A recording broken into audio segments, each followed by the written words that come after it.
tous les lycéens ont eu la même réaction, quoi. Tout le monde a un extase. Les profs, ils ont prévu de nous faire les cours à la maison. Oui. Oh, c'est plutôt vacances, je pense. Le soleil et tout, c'est plutôt vacances. Alors après cette annonce choc du gouvernement, les lycées devraient mettre en place des cours sur leur plateforme numérique. Et à la fac aussi, on cherche à s'organiser. Il y a la directrice de l'université qui arrive, on va lui demander comment ça se passe. Probablement que le calendrier des examens va être modifié, mais tout ça, on va le revoir au fur et à mesure. L'essentiel, c'est de rester connecté avec nos étudiants. Et c'est là qu'on utilise les outils numériques en leur donnant régulièrement des informations. Bon, maintenant, on va aller voir les étudiants pour savoir ce qu'ils en pensent.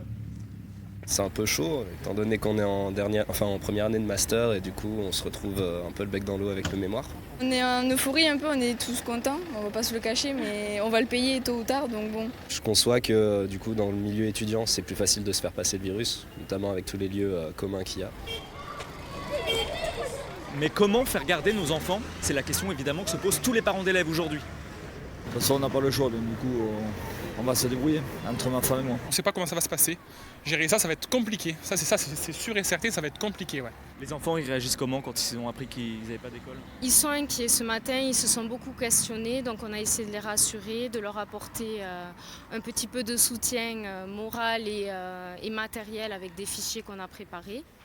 Cette mesure, elle concerne aussi les tout petits, les crèches. On va voir comment ça se passe pour la fermeture de la semaine prochaine.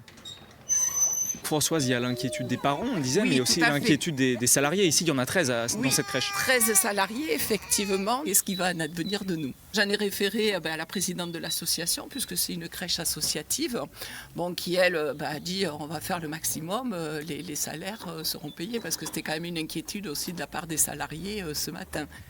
Et toi, Inès, t'en penses quoi des annonces du président? Ah oui, elle a son avis bien tranché. Bon on verra lundi.